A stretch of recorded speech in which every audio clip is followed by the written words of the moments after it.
Hey, everybody, welcome back to another episode of the Futurum Tech Webcast. I'm Daniel Newman, your host, founding partner, principal analyst at Futurum Research. Very excited about this interview series today. I have Nicole Herskowitz with Microsoft. She's the CVP and GM. I believe I got that right. Going to give her a chance to make sure I absolutely got that right. And we're going to be talking about Microsoft Teams, the new work trends index that the company put out, and an overall conversation about kind of the state of work, where we are today, where we're going, the changes over the last few years. And I'm excited to have this chat. Nicole, how you doing today? I'm great, Daniel. It's great to be here. Thank you so much. Did I get it right? I think I got the name right, but did I get the title right? Yeah, Vice President. You gave me a bunch of other titles that sounded great, but you can kind of simplify it with that. Okay. All right. Well, in fairness, I don't have to always be right. I'm an analyst. I just have to use words like I think, and then I can be wrong. But in all serious, you've done a great job, built a really significant business along with a wonderful team. Of course, the pandemic has fueled a ton of growth, but you were there to receive that opportunity to be a really thoughtful leader in the organization, building out products and services that people need. And of course, now look where you sit. I mean, over 270 million monthly active users, a platform that's rapidly expanding and not only changing the way we meet face to face, but really the way people work. And that's what I want to hopefully spend some of this time talking to you about. Sounds great. Let's jump in. All right, I love that. Yeah, let's start there. I mentioned, Nicole, that you guys just launched this big work trends index. Fascinating. I wrote a Forbes article about it. Check out the show notes. I'm not going to spend too much time tooting my horn, but I read some of the blogs you guys put out. I read the report in its entirety, jam-packed, full of great insights. Do me a favor, give us the rundown first of kind of the genesis of this report, where it came from and why you guys are doing it. And then, I'd love to hear kind of what were some of the big key findings that you had from your pass through of this. Absolutely. Yes, this is the second annual Work Trend Index report. And to just give a sense of what makes up the report, it's a study of over 30,000 people in 31 countries around the world. We also do analysis of the productivity patterns within our products. So Microsoft 365 products, think Office, think Teams. We also gather data from labor trends from LinkedIn. And then finally, we get insights from our researchers who have literally studied work for decades and do deep research, often even like brain research, to understand how work is evolving over time. There are a lot of really interesting insights from this recent report. One of my biggest takeaways from the report is that the people coming back into the office post-pandemic are very different than the people we were just 2 years ago. And we often kind of coin it as they now have what we call the great expectations of what they need from work. They want to have that continued flexibility that they've received from remote or hybrid work, but they also really are looking at making career changes if work does not offer or prioritize their personal and well-being goals. So it's a really interesting time for business leaders to really kind of understand and balance both employee expectations while also staying focused on the outcomes that they need to drive for the business. And so to kind of ground us on some of those top three trends that support that uber kind of great expectations of employees, there are three that are top of mind for me that came from the report. The first is there's what we call a new worth it equation. People are really evaluating their jobs to figure out if it's worth it. Next, leaders really need to make sure that the commute to the office is worth it. Employees are trying to figure out like when and why they go into the office. And finally, flexibility cannot mean always on. Over the last couple of years, many of us have just been always on, always available, and we need to shift to a more sustainable work environment. So you mean 80-hour weeks are not sustainable for most of us? Yeah, I said that we're all like walking time bombs. We're just ready to explode because we've all been working so much. And of course, there's a lot of fun that we're having, and we've gotten some experiences and changes. Nicole, my son was only 3 when the pandemic started, And I was traveling 47 weeks a year because if you know the spiel for us analysts, especially when you're working with a large swath of companies, 47, 48 weeks on the road wasn't uncommon. So there was like that momentary kind of, and of course, still a very appreciated, like, hey, I got to spend 2 years at home witnessing. But there was a point in the pandemic where I was kind of like, I'm literally just witnessing because I'm like here working, watching my family grow. So it's like I'm closer than I was before, but I'm still not actually any more engaged. In fact, I think I might be working more. We'll come back to that one. But I love those three trends. I have spent a lot of time talking about all of them. So I'm going to kind of just run down and kind of maybe hit on each one with you a little bit, give it a little color, and then get somewhat of a take from you on it. Because, you know, I want to start worth it. You heard me mention the productivity. It's absolutely skyrocketed. I think some of your data would also be showing that. You mentioned burnout. There's now a great resignation, which is affecting every company on the planet, your organization and mine as well, where we've lost people just because we can't simply keep up with everything that they want, need to get out of their work. Um, you know, Explain the worth it equation as the report sort of referenced it, what you're seeing going on with employees. And then, of course, maybe how companies can think about making work worth it. No, it's absolutely spot on. So, as we're saying, employees' views have really changed, and we call this the kind of great expectations. What they want from work and what they're willing to give in return is kind of top of mind. And the data from this report really kind of shines a light on this. Over 50% of the people are now more likely to prioritize health and well-being over work than before the pandemic. And as you said, like these aren't empty words. We've seen things like the Great Reshuffle, Great Resignation. 18% of the respondents from our survey quit jobs over the last year. And over 50% of Gen Z and millennials are likely to consider a new job in the next year. So definitely the younger generations are really still, I'd say, top of mind, kind of figuring out that worth it equation. So, what we see is that business leaders really do need to prioritize culture and embracing flexibility to support the needs of their employees. Another thing that came out of the report where they're like, beyond pay, what's important from work? What are people or employees looking for?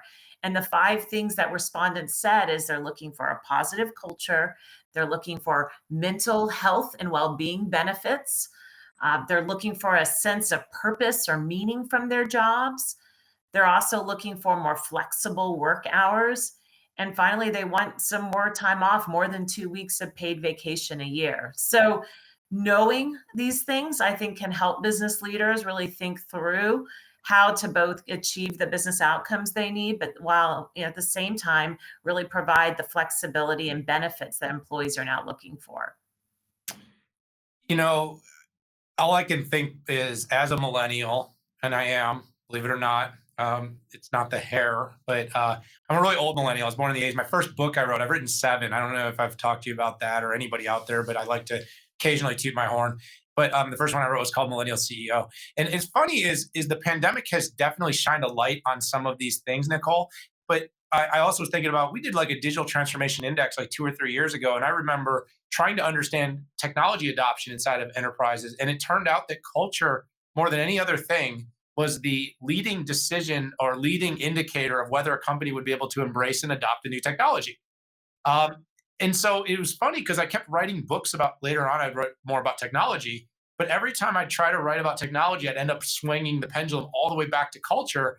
And this is just such a great, um, you know, index from your end to provide further evidence that this is only getting to be a bigger part of the decision process. I mean, I think things like going to almost unlimited days off is going to become a normal. And of course, I don't know if you think like me, you lead a huge team, Nicole, but I always tell people when I'm hiring them, I'm like, yeah, we have the policy X, like it's whatever weeks of vacation. I don't want to, tell too much about what we offer. You're going to have to ring us. Kidding. But, I usually tell people, like, if you get your stuff done, go. Like, if you want to go to, see your family this weekend, like, if your stuff's done, like, I don't care. Like, so we kind of work on that unlimited policy, but not really. You know what I mean? Though, but we are moving to that, like, get it done within what's reasonable for human beings, and then let them have that life balance. But it is hard because having this access, these devices in front of us, it feels like there's always the next thing to work on.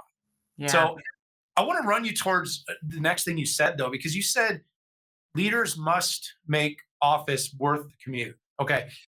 Uh, This one I love because I think at some point during the pandemic, everyone's like, remote work is here to stay forever. And by the way, they're right. However, I think there was also this sort of inclination to say that people would never go back. Like we were looking at cities like New York City, we won't need a city. Everyone's going to move to a farm and they're just going to work at a farm with some broadband.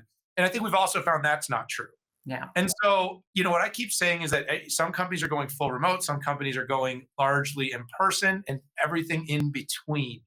So, what are some of the things that your report, your index, and of course, just your instincts from leading a large team say about making commutes worth it? What are you doing in terms of bringing teams back to the office? I mean, what is balance going to look like in the future as you see it? Yeah, I think you're right. There's not going to be a one size fits all. I think different companies, different industries will take different approaches. But I do think there were a couple things that I've seen personally. I've also seen coming from this report. One is that really being thoughtful and intentional about in person time is going to be critical going forward.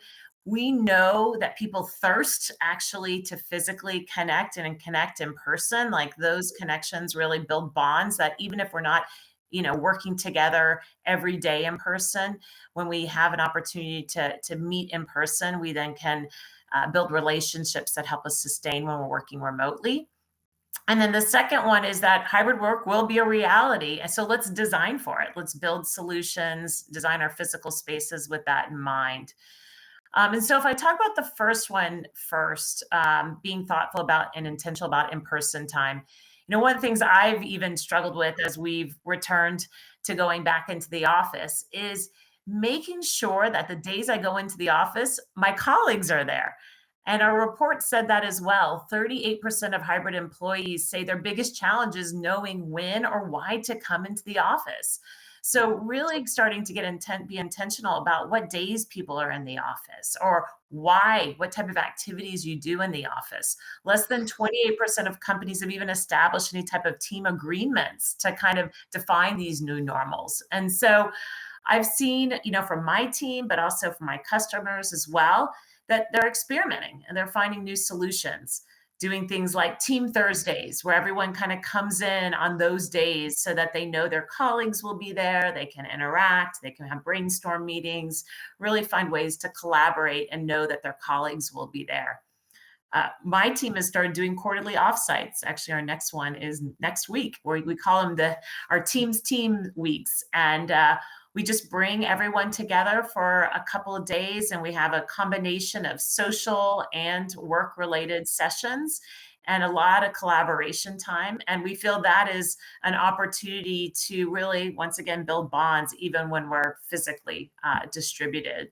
So that's kind of that first, I'd say, area about being intentional about in-person time. And then the other one I would just hit on at least lightly is that hybrid is a reality. We know that people are always going to be remote, or there's going to be a mix of some in the office and some um, at home. And so we often talk about, and even the technology we build, we say design for the person not in the room. We kind of equaled the playing field when we all went remote. Everyone was a square box, on a video screen or on a laptop. And now it's like, how do we make sure that when we go into a conference room, everyone who's remote is really participating and feels engaged and is showing up at the same maybe size from a video camera. Maybe the chat still kind of continues to show up on the screen because that's the meeting within the meeting now these days. So a lot of just ways that we can hopefully bring technology and new capabilities so that we continue to design for the people who are not physically in the room is something that we think is critical. Yeah, I've thought a lot about that too, Nicole. I like that one. I think I've talked to one of your partners, Polly, about that a little bit too, about equity. Kind of now that you do have that physical room being mixed with people that are going to be at individual spaces. And then, of course, you're going to have the call in people that are going to be on the road and in transit. Of course, they're nothing more than like a, call in number X, Y, and Z. And it's like, they're not able, I mean, getting even a chance to chime in is hard. So figuring out the way to get those people involved, because you don't want to start to minimize certain people's ideas because, hey, Dan's got a super high res camera and his constantly stays in focus because you know what I mean? Like, I'll spend the whole meeting talking, and that's not good for anybody's business. So I love that. By the way, where are your offsites? Anywhere good? Well, we're doing a Microsoft campus actually. Okay. So we're just doing, on the campus. Campus is But cool, by the yeah, way. If you haven't been up there, you guys have some very, very cool campuses. I was just curious because yeah, I was gonna log in after this and see what kind of openings you got because I'm kind of looking to get offsite occasionally. But in all serious, I love that because I do think there has to be this kind of like thinking time too. Group thinking in a positive way, because sometimes group thinking can be looked at negative. An individual thinking time, like where do you do that? And I think you kind of alluded to that, Nicole, but like maybe it's like about scheduling an hour or two in your day, like put it on the calendar. Don't make it unavailable. And think of that time, by the way, as just as valuable as meeting with your biggest customers, meeting with your important stakeholders, because our brains need to focus because we all have our strategic requirements, the KPIs, the things that we're after in our role that are going to be able to help us grow. And if we're not individually growing, we're not going to be as helpful to helping our teams grow. So I like that you pointed that out. And I'm really glad that the report highlighted that because I'm hoping more leaders see that. You got to give people time to flourish. You put water on the flower and you give it sun, it doesn't grow in front of your eyes. It sort of happens naturally over time. So let's wrap up. I kind of want to talk about flex and tech a little bit, flexibility, technology.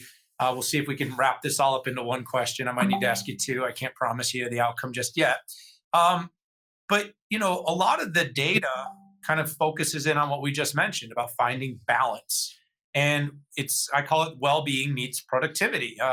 So building on that first question, what are your sort of thoughts and tips on finding that equilibrium for employees? Work doesn't have to always be meetings. Technology can help, but we need happy employees. We need productive employees, but we also need successful employees and businesses.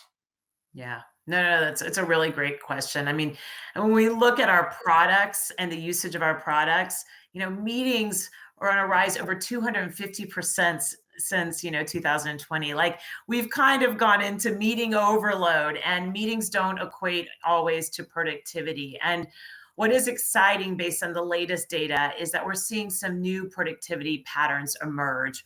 We're starting to see, shorter, more ad hoc meetings. We're starting to see, you kind of talked about carving out, time for focus, thinking. We're seeing actually in our products that meetings are starting later on Monday mornings or wrapping up earlier on Fridays. At Microsoft, in my team, at the leadership level, we block Friday afternoons completely, no meetings. And really what it's designed for is to allow people to either have focus time or, take a long weekend, and really try to focus on both, what the individual needs to be productive and effective at work or get some time off. So I think that's, one really key thing. Not everything needs to be a meeting, and how do we really carve off time for that? The second is really, I think, really powerful, which is moving more to asynchronous work, right? We're actually seeing chats up over 30% over the last year. And it's really critical because there's a lots of ways that technology can help that.